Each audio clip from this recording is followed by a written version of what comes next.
सोलापूर लोकसभा मतदारसंघाच्या खासदार प्रणिती शिंदे यांनी गावभेट दौऱ्यांतर्गत उत्तर सोलापूर तालुक्यातील रानमसले व गुळवंची या गावांना भेटी देत ग्रामस्थांशी संवाद साधला। यावेळी नागरिकांच्या विविध समस्या, अडचणी आणि विकास कामांबाबतच्या मागण्या जाणून घेत त्यांनी ग्रामस्थांची निवेदने स्वीकारली।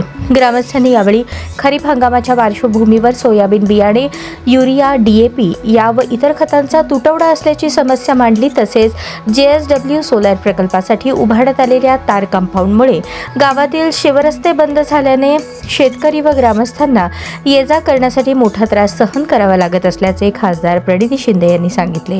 याशिवाय गावात पिण्याच्या पाण्याची गंभीर समस्या असल्याकडेही ग्रामस्थांनी लक्ष वेधले।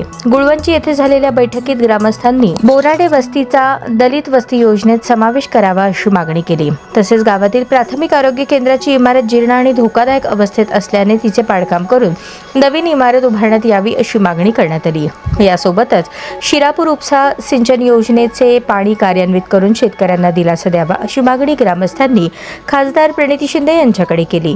यावेळी बोलताना खासदार प्रणिती शिंदे यांनी ग्रामस्थांनी मांडलेल्या प्रश्नांची दखल घेत संबंधित विषयांबाबत प्रशासनाशी पाठपुरावा करण्याचे आश्वासन दिले।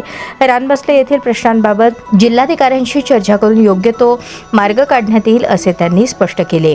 ग्रामस्थांच्या समस्या प्रत्यक्ष गावात जाऊन जाणून घेणे आणि त्या सोडवण्यासाठी शासन प्रशासनाकडे पाठपुरावा करणे हेच गावभेट दौऱ्याचे उद्दिष्ट असल्याचे खासदार प्रणिती शिंदे म्हणाल्या। यावेळी उत्तर सोलापूर तालुका अध्यक्ष भारत जाधव, जिल्हा समन्वयक मनोज येलगुलवार, सचिन गुंड, संजय पोळ, राजकुमार तगारे, उद्धव गरड, सागर राठोड, सोमनाथ भोसले, नागेश गरड, शुभम शिराळ, विनायक भोसले, अमोल पांढरे, राजू शिंदे, मनोरंजन जाधव यांच्यासह ग्रामस्थ, शेतकरी, स्थानिक पदाधिकारी आणि कार्यकर्ते मोठ्या संख्येने उपस्थित होते।